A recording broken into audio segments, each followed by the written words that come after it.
안녕하세요. 김병주입니다. 우리는 인생에서 늘 크고 작은 승부를 겨루면서 살아갑니다. 이때 스포츠 경기라면 승부에 목숨까지 걸 필요는 없죠.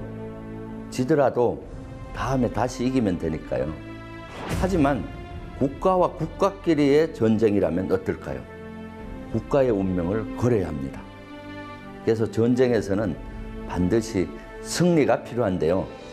손자가 이를 위해 특별히 강조한 것이 있습니다. 바로 지승유호, 즉 경쟁에서 이기는 필승법입니다.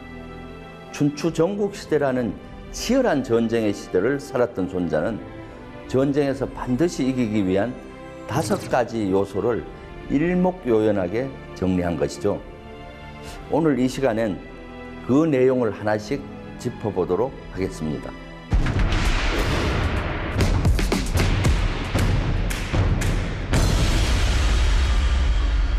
지승유호, 그 첫째는 대세 판단을 잘한 후, 둘째, 집중과 절약을 통해 전략을 효율적으로 운용해야 합니다. 셋째, 모두가 한마음 한뜻으로 단결해야 하고, 넷째, 신중함을 유지하면서 실수를 피해야 합니다. 마지막으로 인재를 잘 뽑아야 하며 뽑았으면 믿고 맡겨야 합니다.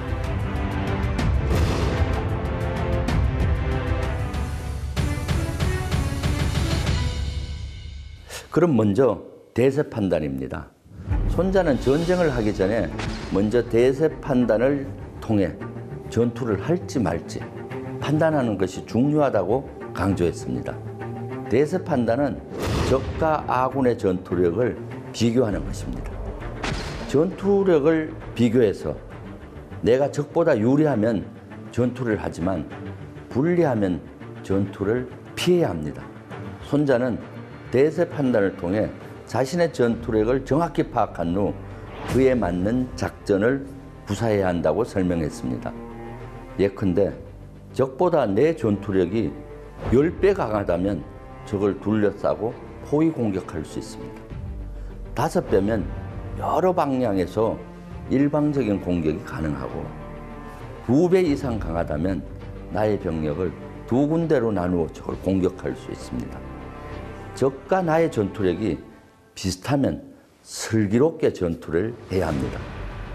내 전투력이 적보다 약하다면 공격은 하지 말고 슬기롭게 방어해야 하고, 내가 적보다 아주 열세하여 상대가 안 되면 슬기롭게 회피해야죠.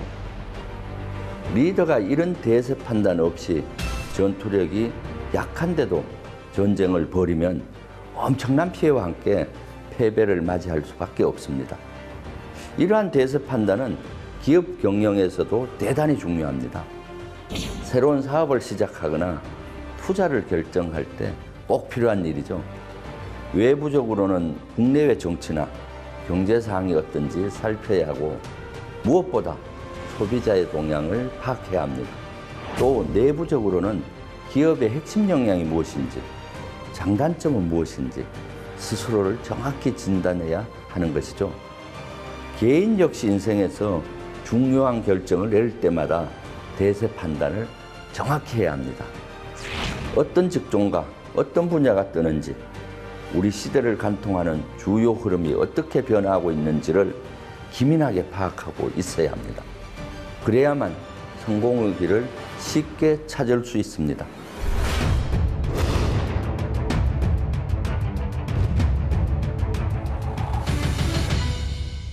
그럼 지승유호의 2번째 요소는 뭘까요? 바로 집중과 분산입니다. 전쟁을 할 땐 나의 전투력은 집중하고 적의 병력은 분산시켜야 합니다. 적보다 우세한 전투력을 유지하며 쉽게 이기기 위해서죠. 특히 싸우기로 결심했다면 결정적인 전투 상황에서 적보다 압도적인 병력을 집중적으로 운영해야 합니다. 결정적인 전투란 전투의 승패가 결국 치명적인 전쟁의 승패로 연결되는 전투입니다. 이러한 결정적인 전투 지역에는 적보다 전투력을 압도적으로 높여 투입해야 합니다. 그러기 위해서는 어떻게 해야 할까요? 중요도가 떨어지는 곳에서는 과감히 병력과 전투력을 줄여야겠죠. 이런 집중과 절약이야말로 운용술의 백미가 되는데요. 이런 원리는 기업 운용에도 얼마든지 적용 가능합니다. 밀폐용기의 대명사인 락앤락, 잘 알고 계시죠? 이제까지 전 세계 119개국에 판매된 밀폐용기만 약 12억 개라는데요. 전 세계 인구의 약 6분의 1에 달하는 숫자이니 정말 엄청난 성공을 거둔 기업이죠. 그런데 락앤락이 처음부터 이렇게 잘 나간 건 아니었습니다. 초창기에 이 회사는 600여 종에 달하는 제품을 판매했습니다. 말 그대로 잡화점이었죠. 상품이 너무 많아 관리하기도 어려웠고 매출도 시통치 않았습니다. 그러다 IMF까지 닥쳐서 더욱 어려워졌는데요. 이때 이 회사는 중대한 결정을 합니다. 한 가지 제품에만 집중하자고 말이죠. 그래서 선택한 것이 바로 밀폐용기였습니다. 밀폐용기는 유행과 상관없이 전 세계인들이 사용하는 제품입니다. 그래서 꾸준히 팔릴 수 있었으니까요. 이후 락앤락은 밀폐용기 개발에 집중했고 오늘날의 글로벌 제품으로 거듭나게 된 것이죠. 집중과 절약의 효과를 톡톡히 본 거라 할 수 있습니다.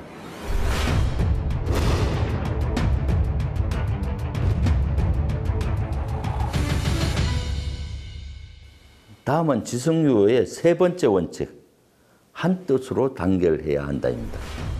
손자는 상하 동욕자 승이라고 했습니다.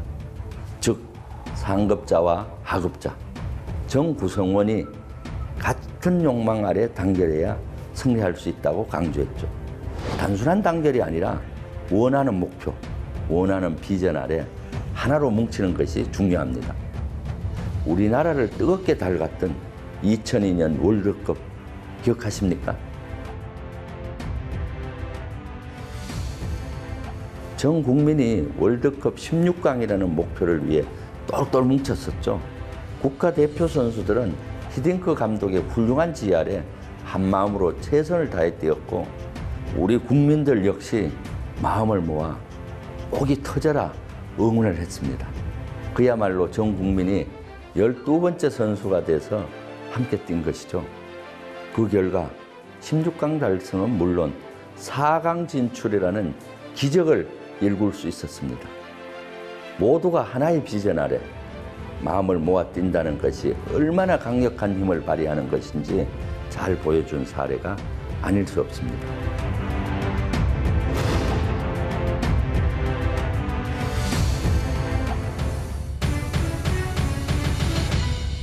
지성유효의 네 번째 원칙은 신중성 유지와 실수 방지입니다.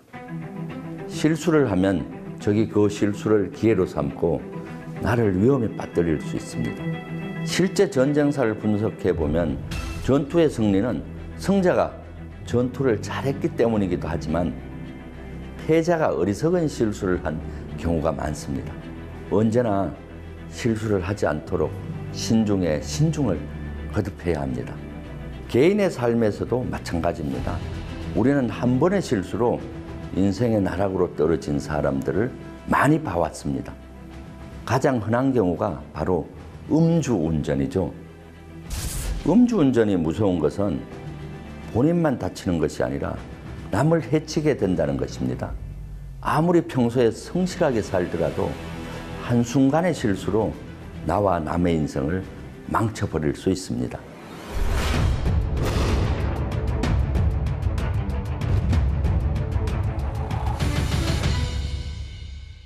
지성유효의 마지막 원칙은 바로 리더의 훌륭한 지휘통솔 능력입니다.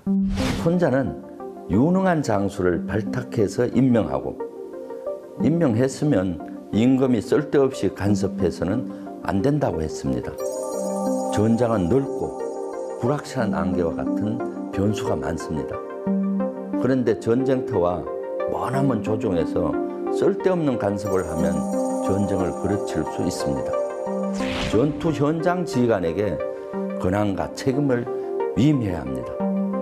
그러면 현장 지휘관은 상황에 맞게 전술을 적용해 승산이 높아집니다. 이러한 지휘 통솔은 지금으로 말하면 임무형 지휘라고 할 수 있습니다. 즉, 부하를 유능하게 훈련시키고 상급 부대에서 부하에게 임무를 주면 어떻게 임무를 수행할지에 대한 구체적인 방법은 현장 지휘관이 사항을 고려해서 시행하는 방법입니다. 이러한 임무형 지휘는 비단 한국군뿐만 아니라 미국이나 독일, 이스라엘 등의 군에서도 적용 중입니다. 손자가 말한 지승유호의 5번째 원칙, 지휘 통솔의 원칙이 2500년이 흐른 현재에도 생명력을 갖고 적용되고 있는 것입니다. 실제로 이런 지승유호를 잘 활용해서 완벽한 승리를 거둔 전쟁 사례가 있습니다. 바로 나라를 구한 장군 이순신 장군의 한산도 대첩입니다.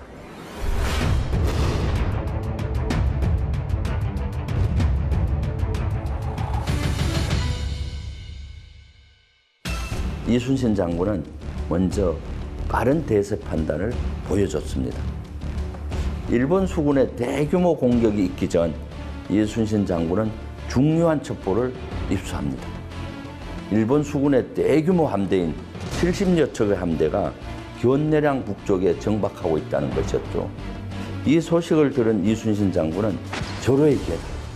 공격받기 전에 먼저 일본 수군을 칠 결심을 합니다.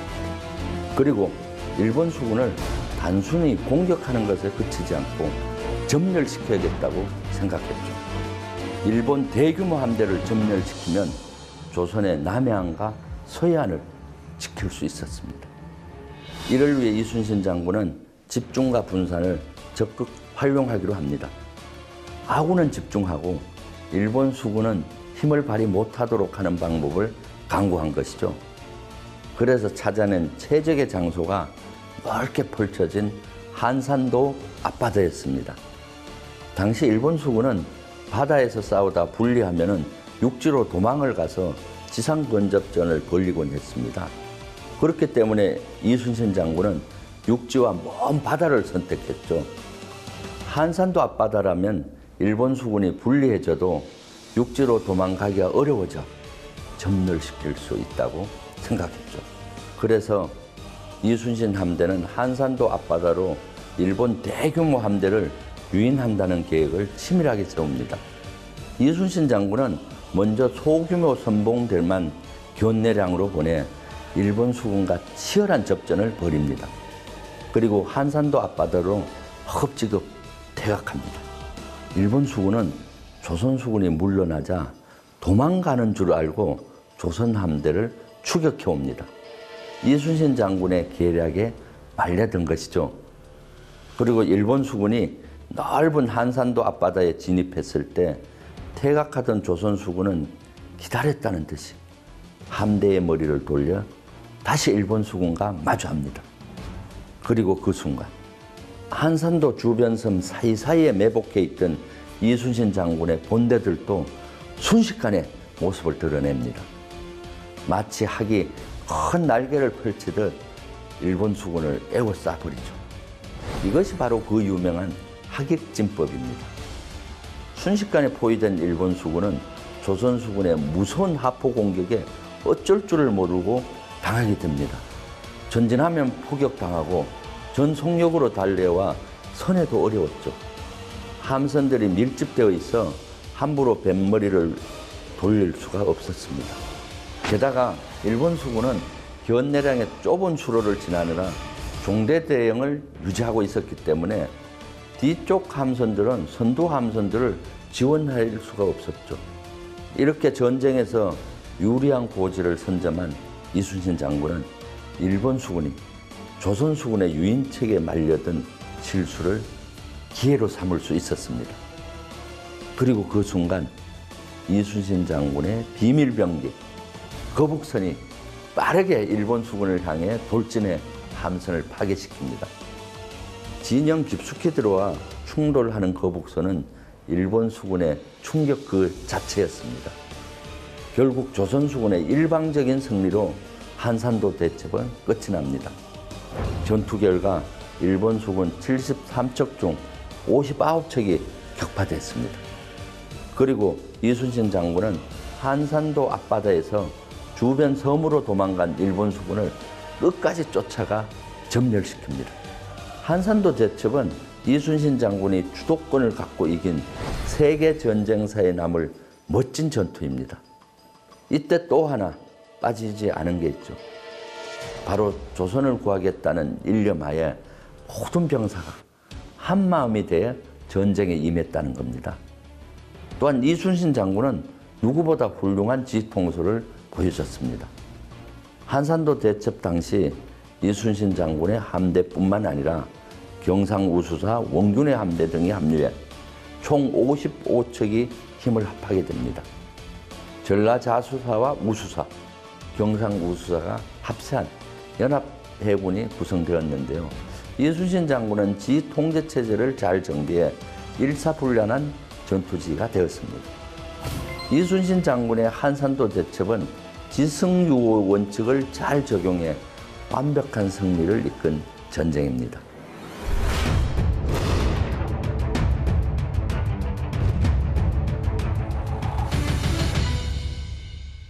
기업 경영에서도 지승유의 원칙이 빛을 발한 사례가 있습니다. 혹시 사우스웨스트 항공사에 대해 들어보셨나요? 총 여객수 기준 세계 3위의 항공사. 회사 창업 이래 단 한 번도 적자를 기록하지 않은 항공사로 유명하죠.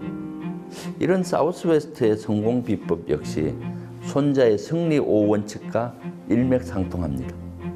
사우스웨스트는 1971년 허브 켈러가 설립한 미국의 저가 항공사입니다. 켈러는 항공사업에 뛰어들 때 먼저 대세 판단을 정확히 했습니다. 이미 기존 대형 항공사들이 탄탄한 고객들을 확보하고 있는 상황에서 그들과 똑같은 전략으로 경쟁하는 것은 무리라고 판단한 건데요. 한마디로 기존 항공사들이 주력하고 있는 대륙간 장거리 운항을 과감히 포기한 것이죠. 대신 켈러는 미국 내 단거리 운항 노선을 만들어서 고객들의 이용 빈도를 높였습니다. 또한 항공료를 낮추는 대신 수익률을 높일 수 있는 방법을 고민했는데요. 이때 선택과 집중 전략을 잘 활용했습니다. 많은 이용객이 있는 지역만을 대상으로 이들을 직접 잇는 포인트 투 포인트 노선을 도입하고 이를 싼 가격에 제공하는데 모든 역량을 집중했습니다. 먼저 항공기 기종을 단일화함으로써 구입 비용을 낮췄습니다. 또한 기내 서비스 음식을 줄이는 대신 항공요금을 낮추었습니다. 단거리 논스톱 운항으로 연착을 줄이고 여행시간을 파격적으로 단축했습니다. 이렇게 낮은 요금, 편리함, 뛰어난 고객 서비스를 바탕으로 사우스웨스트는 단거리 시장의 약 80에서 90%를 지배합니다. 놀랍게도 전체 시장 규모를 대상으로 했을 때는 60에서 70%의 시장 점유율을 차지하게 됩니다. 손자는 성공의 세 번째 원칙으로 구성원이 한뜻으로 뭉치면 성공한다고 했습니다. 켈러는 놀듯이 일하고 일하듯이 논다는 신조 아래 전 직원을 하나로 뭉칠 수 있게 했습니다. 그는 전 직원을 누구보다 아꼈습니다. 고객과 직원 그리고 주주 중에 가장 중요한 것을 꼽으라면 주저하지 않고 직원을 꼽았습니다. 다른 어떤 유형 자산보다 중요한 것이 무형 자산인 직원들의 정신이라고 생각했습니다. 그래서 켈러는 직원들의 이름을 일일이 기억하고 즐겁게 일하는 기업 문화를 만들었습니다. 업무 중에 운동화와 반바지도 자유롭게 입게 했고요. 직원들과 비행기 끌기 대회 같은 이벤트도 자주 열었습니다. 미국 항공업계 최대 악재로 기록됐던 9.11 테러가 발생했을 때 켈러의 직원 사랑은 돋보였습니다. 당시 미국 항공업계는 약 12만 명의 종업원을 해고했는데 켈러는 단 한 명의 직원도 내보내지 않았습니다. 임금을 충당하려고 처음으로 은행에서 대출까지 받았죠. 켈러는 또한 단 한 번의 실수도 허용하지 않는 기업 문화를 만들었습니다. 항공기 기종을 단일화하고 정비 시스템을 보강하여 항공기 정비를 꼼꼼히 했습니다. 켈러는 지통솔면에서도 탁월했습니다.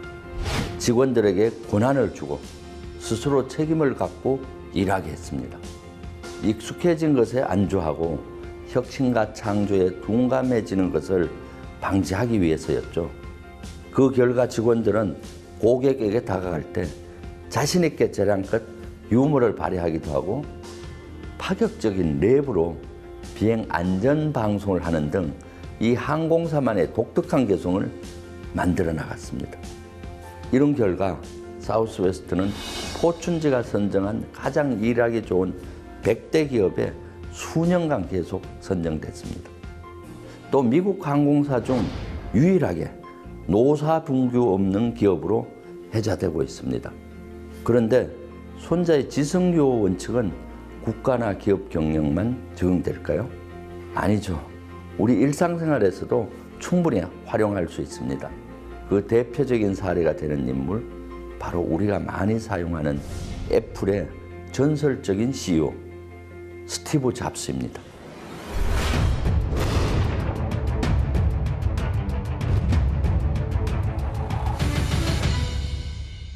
먼저 잡스는 훌륭한 대세 판단으로 애플을 탄생시켰습니다.